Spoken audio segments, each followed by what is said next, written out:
Bismillahirrahmanirrahim. An Abi Hurairah radhiyallahu anhu qala Rasulullah sallallahu alaihi wasallam fil bahri huwa at-tahuru ma'uhu hillu maitatuhu akhrajahu al-arba'ah wa ibnu Abi Syaibah wal lafdhu lahu wa sahahahu ibnu Huzaimah wa Tirmidzi wa rawahu Malik wa Syafi'i wa Ahmad.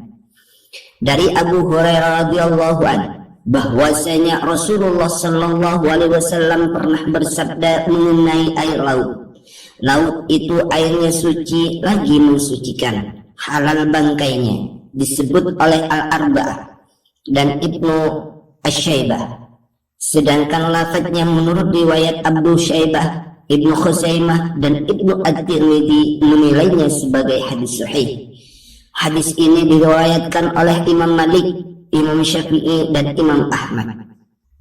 Makna hadis. Hadis ini merupakan salah satu asas bersuci yang mengandungi banyak hukum dan kaidah penting. Di dalam laut banyak terdapat hewan yang kadangkala ada yang mati, sedangkan hukum bangkainya pula ada yang najis. Rasulullah sallallahu alaihi wasallam memberitahu mereka bahwa hukum bangkai jenis ini berbeda dengan bangkai-bangkai selainnya. Baginda menegaskan demikian agar mereka tidak berprasangka bahwa air laut menjadi najis karena ada bangkai hewan laut yang mati di dalamnya, dan supaya mereka tidak mempunyai anggapan bahwa bangkai hewan laut itu adalah najis. Dapat disimpulkan bahwa hadis ini merupakan jawaban ke atas soal seorang sahabat yang bertanya dengan konteks seperti berikut. Wahai Rasulullah, sesungguhnya kami menggunakan jalan laut dan kami hanya mampu membawa sedikit air tawar. Apabila air tawar yang kami bawa itu digunakan untuk berwudu, niscaya kami akan kehausan. Bolehkah kami berwudu menggunakan air laut?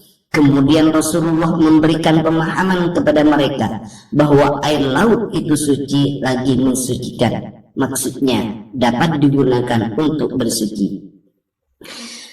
Nabi sallallahu alaihi wasallam menambahkan hukum lain yang tidak ditanyakan, padahal hal itu mesti turut ditanyakan. Namun tidak ditanya karena kedudukan hukumnya yang tersembunyi. Hal tersebut ialah bangkai hewan yang ada di dalam laut adalah halal dan tidak perlu disembelih lagi. Fiqhul hadis. 1. Orang yang tidak mengetahui suatu permasalahan dikehendaki menanyakan kepada orang yang berilmu. 2. Dibolehkan menggunakan laut sebagai alat pengangkutan meskipun bukan untuk tujuan ibadah, karena si penanya sudah terbiasa menggunakan jalan laut untuk menangkap ikan. 3. Apabila khawatir akan mengalami kehausan, dibolehkan tidak menggunakan air minum untuk bersuci, karena adanya pengakuan dari Rasulullah sallallahu alaihi wasallam terhadap si penanya untuk menjimat air minum dan tidak menggunakan untuk bersuci. 4. Air laut suci lagi mensucikan dengan pengertian dapat menghilangkan hadas dan dapat membersihkan najis atau kotoran. Ikan tidak perlu disembelih karena syariat telah menghalalkan bangkainya, sama dengan ikan hewan laut yang lain. 5.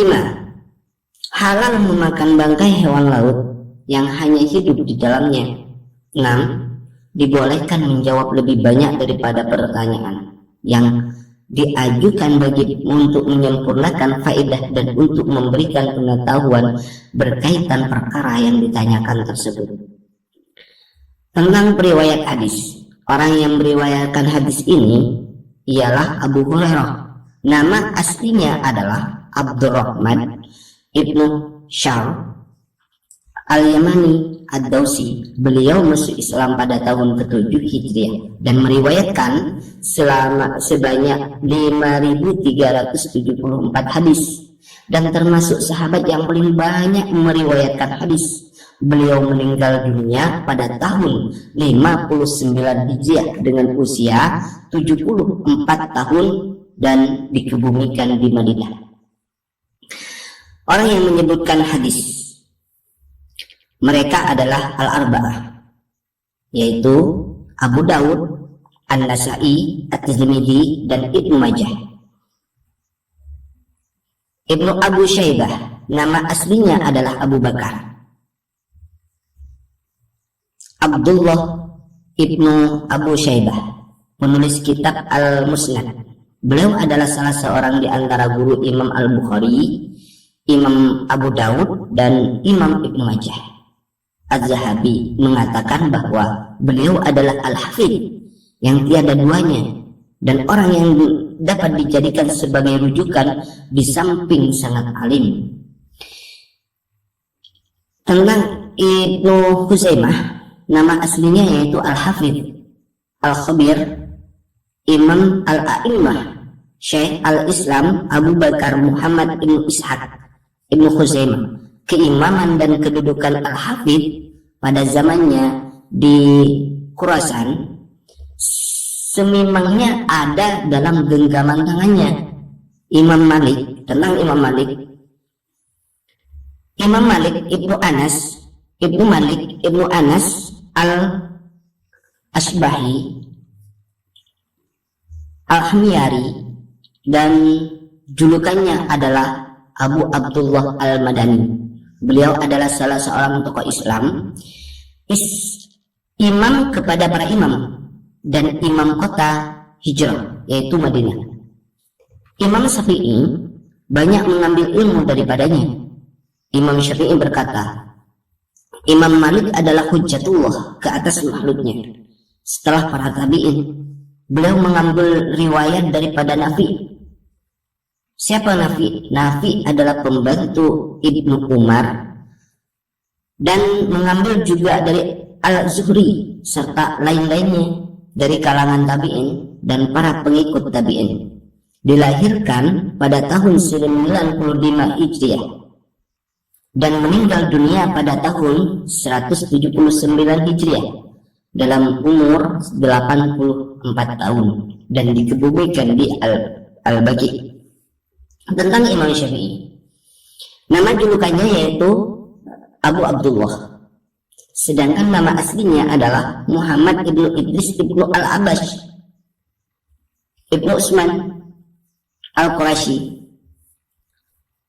Al-Mutalibi Al-Hijazi Al-Maliki, dan nasabnya berjumpa dengan Rasulullah Shallallahu Alaihi Wasallam pada Abdul Manaf. Beliau dilahirkan pada tahun 150 Hijriah di Gaza, dan menurut satu pendapat di Asgalan. Hidup sebagai anak yatim di bawah asuhan ibunya dalam kehidupan yang serba sederhana dan keadaan yang susah. Sejak kecil beliau belajar kepada ramainya ulama. Beliau meninggalkan kota Mekah menuju kota Madinah untuk belajar kepada Imam Malik. Beliau kemudian berangkat ke Irak hingga namanya terkenal di seluruh negeri Islam. Setelah itu beliau berangkat menuju Mesir pada tahun 199 Hijriah dan meninggal dunia di Mesir pada tahun 204 Hijriah dalam usia 54 tahun dan dikebumikan di Mesir.